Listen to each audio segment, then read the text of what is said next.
जो सूरत हाल इस वक्त है, रोज बरोज अदालत का सामना करने से कतरा रहे हैं इमरान खान।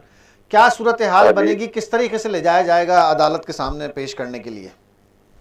नहीं जी, इनको अदालत में जाना चाहिए। देखिए, अगर जितना भी बड़ा लीडर हो, जितना भी बड़ा आदमी हो, उसको अगर कानून की रूल ऑफ लॉ तो फिर इस तरह नाफज नहीं होता, वो खुद रूल ऑफ लॉ की बात करते हैं। तो उन्हें तो सबसे पहले जो है ना वो कोर्ट में पेश होना चाहिए, अपना मौकफ देना चाहिए और उसके ऊपर जो है ना वो बात भी कर चौधरी साहब, एक चीज सिर्फ वो मांग रहे हैं कि जी उनकी जान को खतरा है। राना सनाउल्लाह साहब को नहीं चाहिए कि वो कहें कि भाई किस किस्म की सिक्योरिटी आप प्रपोज कर दें, किस किस्म की सिक्योरिटी आपको चाहिए, हम आपको दे देते हैं। ये तो सिर्फ राना सनाउल्लाह नहीं बल्कि कोर्ट ने कह दिया है जिस किस्म की सिक्योरिटी आपको चाहिए आप कोर्ट आपको लेके देगी। ठीक है, ये तो कोर्ट ने भी कह दिया है। तो राना सनाउल्लाह भी तैयार है, सिक्योरिटी जिस किस्म की चाहिए उनको मिलती भी है और मिलती रहेगी। वो फर्ज है, हुकूमत वक्त का फर्ज है, वो देगी। लेकिन ये है कि वो तो अवॉइड कर रहे हैं, छुप रहे हैं, छुप के अवॉइड करके इस तरह तो गुजारा नहीं होगा। और बहुत सारी चीज़ें तो बिल्कुल क्लियर हैं, ख़ास तौर पे एक तो जो उनकी बेटी का केस है वो तो बिल्कुल वाज़े है।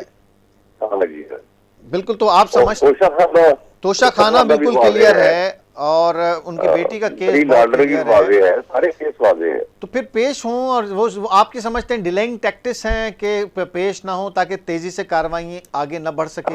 डिलेइंग टैक्टिक्स है, डिलेइंग टैक्टिक्स है, बड़ा सही कहा आपने। हाँ, लेकिन क्या आप और ये डिलेइंग टैक्टिक्स है, इनका कोई फायदा नहीं होगा। उनको अपना डिफेंस करना चाहिए, आगे अपना डिफेंस दे और फेस करे कोर्ट को। ये तो फेस करना ही पड़ेगा अल्टीमेटली। लेकिन उसके साथ साथ चौधरी साहब, आप नहीं समझते ये जो सियासी अदम इस्तेहकाम है ये मुल्क को किसी और तरफ लेके जा रहा है? हाँ बिल्कुल, मैं समझता हूँ किसी और तरफ ले जा रहा है। मुल्क में इंस्टेबिलिटी है, इकोनॉमिक इंस्टेबिलिटी है, इसके साथ साथ जो कि लाजमी जुज़ है। अगर पोलिटिकल इंस्टेबिलिटी होगी तो इकोनॉमिकली मुल्क कैसे स्टेबल हो सकता है? दूसरी बात यह है कि जो इलेक्शन की भी बात चल रही है ना जी, इलेक्शन दोनों सूबों में जो अभी हो जाए, इलेक्शन इस तरह थोड़ा होता है। इलेक्शन तो होना चाहिए सारा इलेक्शन, जनरल इलेक्शन हो जाए। और जनरल इलेक्शन में वक्त ही कितना रह गया, उसमें बैठ के बात करे और दरमियानी से रास्ता निकाल ले। तो इस तरह जिद से तो काम नहीं चलेगा ना। लेकिन बैठने का जिस वक्त गेम ऑफ कॉम्प्रोमाइज, देखिए बैठने का चौधरी साहब जिस वक्त बैठने का वक्त था, उस वक्त राना साहब हों, उस वक्त मरियम साहिबा हों, या उस वक्त दीगर पाकिस्तान मुस्लिम लीग नून के हों या पीपल्स पार्टी के अरकान हों, वो रोज़ाना की बुनियाद पर चैलेंज करते थे कि जी आपके पास है ना जल्द इलेक्शन का मौका, आप दोनों असम्बलियाँ तहलील करें और इलेक्शन करा लें। तो क्यों चैलेंज किया करते थे फिर उस वक्त? बस ये तो फिर आपको पता ना, सियासत तो ऐसी होती है ना, सियासत में तो ऐसी चीजें करनी पड़ती है। वो भी करते रहते हैं, हम भी करते रहते हैं। अब जब हो गया तो जो मुनासिब और फीजिबल हल है ना वो यही है कि जनरल इलेक्शन हो और वो इलेक्शन जो है ना वो दोनों असेंबलियों के हो इकट्ठे। मुल्क पहले ही इकोनॉमिकली जो है वो पीछे जा रहा है, तो इससे और ज्यादा इकोनॉमिकली बोझ डालना, बार बार इलेक्शन करना, बार बार खर्चा करना, ये कोई मेरे ख्याल में कोई चौधरी साहब एक बात तो, जब आपका चैलेंज पूरा आपने चैलेंज दिया और उन्होंने जब चैलेंज पूरा कर दिया तो आप भी तहलील कर दें। जब आपने वादा किया था कि हाँ हम तहलील करके पूरे मुल्क में इलेक्शन करा देंगे, तो आप भी कर दें। आपकी तरफ से अब तो वादा खिलाफी लग रही है। नहीं, वादा खिलाफी कोई नहीं है। हम भी तैयार है, इलेक्शन मानते नहीं, इलेक्शन नहीं, हम हर वक्त तैयार है। सिर्फ इलेक्शन में यही है कि इलेक्शन जो है ना वो उस तरीके कार से करे। नहीं, आपने कहा था, यही कह रहा हूँ कि पूरे मुल्क में इलेक्शन का उन्होंने कहा आप दोनों असेंबलियां तोड़ दें, हम पूरे मुल्क में इलेक्शन करा देंगे। यही बात रोजाना की बुनियाद पे हो रही थी, उन्होंने तोड़ दी, अब आप पूरे मुल्क में इलेक्शन करा दें। बैठ के बात करें ना, बैठ के बात के हल निकाल ले, सारे उदाहरणों को बताए और बैठ के आपस में सारे सियासी लीडर बैठ जाए, बैठ के कोई फीजिबल हल निकाल ले जिससे सारे इत्तेफाक कर जाएंगे। कैसे बैठ के बात कर लें, बैठ के कैसे बात कर लें? रोजाना की बुनियाद पर अदम मौजूदगी पर वो हों या ना हों, दहशतगर्दी के मुकदमात दर्ज किए जा रहे हैं, एक के बाद एक FIR काटी जा रही है, वारंट निकाले जा रहे हैं, गिरफ्तारियों के लिए टीमें भेजी जा रही हैं। ये माहौल है बैठने का, आप समझते हैं? कब सियासतदान सीखेंगे अगर यही एक दूसरे के खिलाफ रवैया रखेंगे? 78 मुकदमात हो चुके हैं इमरान खान के खिलाफ। मैं कहता हूँ कि इस सारी जो है ना अच्छा, इसका कोई फायदा नहीं होगा। बेहतर हाल यही है कि बैठ के सारे कायदीन बैठे और मुल्क को सादी तौर पर मजबूत करने की कोई मजबूत सी पॉलिसी बनाए उसके ऊपर सारे अमल करें और कोई भी हुकूमत आए कोई जाए उसके ऊपर पक्का अमल होता रहे ताकि मुल्क जो है ना सारी तौर पर उनके कमजोर रहा हो। ये पहले सबसे करें, उसके बाद आप इलेक्शन का बैठ के फैसला कर ले। इतना मुश्किल नहीं है कि नहीं तो ये कौन समझा रहा है फिर, ये कौन समझा रहा है, कितना रह गया है?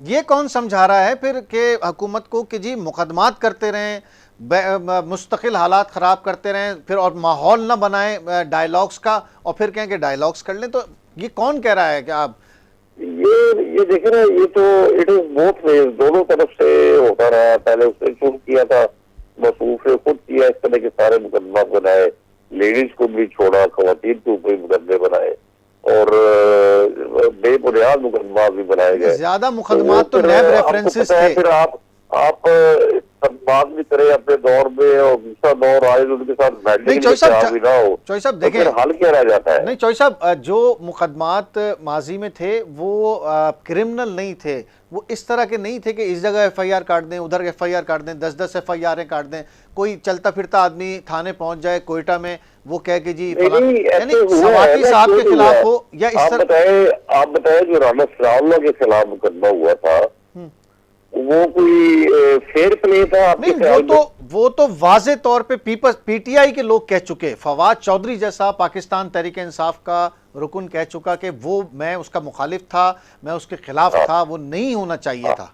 वो तो वाजे तौर पे ये बात कह चुके। एक आध मिसाल आपको मिलेगी, लेकिन जी 2 साल हमजा शहबाज साहब हमारे जो पार्लियामेंट्री लीडर थे अपना सूबाई असेंबली में, लीडर ऑफ द अपोजिशन थे हमजा शहबाज जी जी मैं सुन रहा हूँ, 2 साल जेल में रहे हैं। क्या मुकदमा उनके खिलाफ था और क्या साबित हुआ उनके खिलाफ?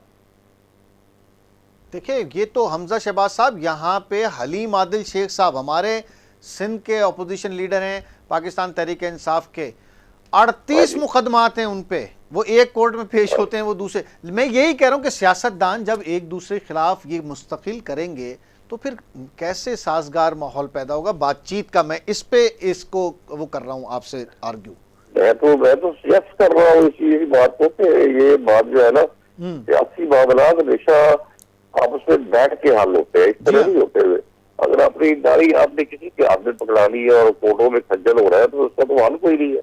यही तो फिर राना सनाउल्लाह साहब को कौन समझाए? वो तो रोज एक दहशतगर्दी का मुकदमा बनाने के चक्कर में कह रहे हैं कि पकड़ के लाएंगे हर सूरत में। तो इस तरह से अगर बात करेंगे तो फिर माहौल कैसे साजगार होगा?